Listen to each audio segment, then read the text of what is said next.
آخری لمحے میں جب امیر المومنین گھر سے نکلے ہیں تو یہ کتابوں نے متفق کا طور پر جملہ لکھا کہ گھر کی پلی ہوئی بطخوں نے علی کے دامن میں اپنے منہ ڈالے. کہاں سے لے کے آئے گی دنیا علی جیسا امام؟ موت چند قدم کے فاصلے پہ مسلح پہ ہے اور امیر المومنین گھر کی پلی ہوئی بطخوں کے لیے امام حسن کو بولا حسن یہ میں نے اپنی محبت میں رکھی ہو سکتا ہے یہ اداس ہو جائے اگر میرے بعد ان کے آب و دانہ کا خیال نہ رکھ سکو انہیں آزاد کر دے یہ اللہ کی زمین پہ اپنا رزق تلاش کر لیں گی. شب ضربت ہے اور تو مولا علی کی قبر میں بیٹھے ہو ایک بار اپنے دل سے مولا امیر المومنین سے سوال کرنا یا علی آپ کو گھر میں رہنے والی بطخوں کے لیے آداب کا پتا تھا کہ انہیں گھر میں پابند نہ رکھنا انہیں آزاد کر دینا یا علی تو جانوروں کی آزادی کا خیال کرتا تھا تیری بیٹیوں کے ہاتھوں میں رسیاں پہنا کے شام کے بازاروں میں قیدی بنا کے گزارا. انشاءاللہ بھی صبح کے وقت مسجد کوفہ میں حرم خدیجہ بنت علی میں یہ علی کی ایک بیٹی ہے جس کی قبر مسجد کوفہ کے سامنے ہے. اس کے بارے میں 2 طرح کی روایات ہیں. پہلی روایت یہ ہے کہ امیر المومنین کی شہادت کی اطلاع سن کے یہ شہزادی مر گئی اور اسے وہاں مسجد کوفہ کے سامنے دفن کیا گیا.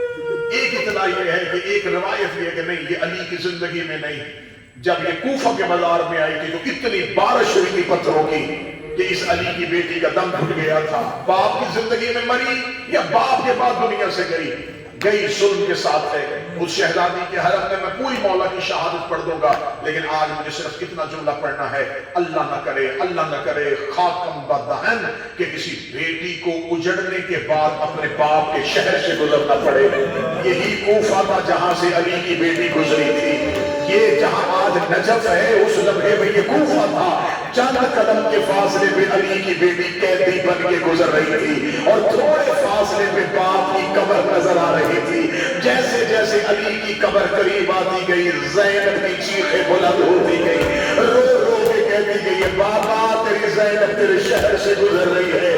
بابا تیری زینب مدینہ سے چلی تھی تو بدول تھی مکہ میں آئی تو جانشین رسول بن گئی. میں 8 دن حسن بنی رہی میں شام غریبہ کی رات عباس بن گئی. بابا تیری زینب تیرے شہر کے قریب سے گزر رہی ہے. چیخیں مارتی ہوئی علی کی بیٹی اسی کوفہ کے قریب سے گزری ہے. اسی کوفہ میں ایک عورت اپنے مکان کی چھت پہ بیٹھی ہوئی تھی. اس کی گود میں پتھر تھے. اس کو یہ خبر ملی تھی کہ کوئی باغی ہے اور اس کے خانوادے کو گزارا جا رہا ہے. اس نے ہاتھ میں پتھر لیا اس نے نشانہ لگانے کا ارادہ کیا. اس کا ہاتھ کانپا اس نے پتھر وہیں پہ پھینکا.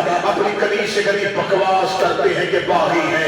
یہ کوئی باغی نہیں یہ کسی شریف کا گلستان گزر گیا ہے. کنیز نے کہا تو نے کیسے پہچانا؟ کہتے وہ سامنے نیزے پہ 6 ماہ کا سر دے مجھے بتا کیا یہ 6 مہینے کا بھی باغی ہو سکتا ہے؟ وہ سامنے 18 سال کے جوان کا چہرہ دے جس کا چہرہ محمد جیسا ہے جس کے رخسار محمد جیسے ہیں. یہ کوئی باغی نہیں ہے یہ کسی کا شریف کا گھر گزر گیا ہے. اتنا جملہ کہنا تھا. اتنا جملہ کہنے کے بعد اس نے بازار میں چھپ کے دیکھا. اس نے دیکھا کہ اونٹوں پہ کچھ بیویاں ہیں جنہوں نے اپنے چہرے اپنے بالوں سے چھپائے ہوئے ہیں جنہوں نے اپنے ہاتھ گردن کے پیچھے رسیوں میں بندھے ہوئے ہیں. انہی اونٹوں کی ایک رسی ایک ایسے مظلوم مہاری کی قبر کے ساتھ ہے جس کا سر جھکا ہوا ہے جس کی قبر خمیدہ ہے. وہ عورت اپنی کنیز سے کہنے لگی جلدی بازار میں جا اس قیدی سے پوچھ تو کون ہے اور یہ تیرے کیا لگتے ہیں. اتنا کہنا تھا کہ اس کی کنیز بازار میں آئی. بازار میں ڈرتی ڈرتی سید الساجدین کے قریب گئی پھر رو کے کہتی ہے قیدی میں بازار میں آنا نہیں چاہتی تھی لیکن چھت پہ میری مالکن کھڑی ہے. وہ پوچھ رہی ہے تو کون ہے اور یہ تیرے کیا لگتے ہیں. تو کون ہے اور یہ تیرے کیا لگتے ہیں. مولا سجاد نے مدت کے بعد اپنی کمر کو سیدھا کیا. سجاد نے لہو سے بھرے ہوئے بالوں کو ہٹایا. اب آپ دیکھ رہے اپنی مالکن سے کہ میرا پوچھنا تو نیچے بازار میں آ. جب کہا میرا پوچھ پوچھنا تو نیچے بازار میں آ، وہ کنیز دیکھ رہی، وہ کبھی بازار میں نہیں آئے گی، وہ علی کی بیٹی کی کنیز ہے، وہ زینب و کلثوم کی کنیز ہے۔ اتنا کہہ کے کنیز گھر کے اندر آئی، آگے کہتی مالکن نہ دیکھ تماشا، تو قیدی کہہ رہا ہے کہ اسے بازار میں آنا پڑے گا، لیکن اگر گزر گیا یہ قیدی میرا جگر پھٹ جائے گا، اس نے اپنے سر میں برقع لیا، یہ کوفہ کے بازار میں آئی، سید الساجدین کی زنجیریں ہلائی، ہلا کے کہنے لگی قیدی کبھی بازار میں نہ آتی، بلایا تو نے آ میں گئی ہو، اب مجھے زیادہ دیر بازار میں کھڑا نہ رکھنا، یہ ماحول میرے کھڑے ہونے کے لائق نہیں ہے، مجھے جلدی بتا تو کون ہے اور یہ سر تیرے کیا لگتے ہیں۔ مولا سجاد نے اپنے سر کو ہٹایا، لوگ کہتے میرا پتہ بعد میں پوچھنا، پہلے تو بتا تو میرے چچا مال کے اشتر کی بیٹی حمیدہ تو نہیں ہے، تو کہتے میرے چچا مال کے اشتر کی بیٹی تو نہیں ہے، مال کے اشتر کی بیٹی کا نام آنا تھا، اس نے لوگ کہتے میرے باپ کو چچا کہنے والا تو کوئی حسین کا سجاد ہے، آواز ہی پہچان میں حسین کا سجاد ہوں، سجاد کا نام آنا تھا، لوگ کہتے ہیں اگر تو سجاد ہے پھر مجھے بتا فوٹ میں کون رہتی ہے، آواز ہی نظریں نیچی کر لے، میری ماں زینب ساتھ آئی ہے، لوگ کہتے میں نہیں مانتی علی کی بیٹی بغیر رہا کے آ جائے، مال کی اشتر کی بیٹی غیرت مند باپ کی بیٹی تھی، یہ اپنے گھر کے اندر دوڑی ہوئی آئی، جہاں قرآن پڑھا تھا قرآن کے سامنے ہاتھ جوڑے، لوگ کہتے تیرے اندر اہل بیت کا قصیدہ ہے، مجھے گواہی دے کے بتا میرے دروازے پہ کا زینب کھڑی ہے، اتنا چوڑا کہنا تھا قرآن نے رحل سے پرواز کیا، بازار میں آ کے زینب کے سر کا طواف کیا، قرآن سے آواز آئی انما یرید اللہ اس نے قرآن کی گواہی کو دیکھا، یہ بازار میں آئی علی کی بیٹی کے سامنے ہاتھ جوڑے، روح کہتی اگر تو زینب ہے مجھے بتا عباس کہاں گیا، وہ جسے انگلی پکڑ کے چلنا سکھایا تھا، وہ تیرا غیرت مند بھائی کہاں گیا، آواز آئی حمیدہ تانے نہ دے، وہ جو گھوڑے کی گردن میں سر ہے، جو میرا علموں والا عباس ہے، وہ جو نیزے کی نوک پہ ہے، جو میری ماں کا لال حسین، اللہ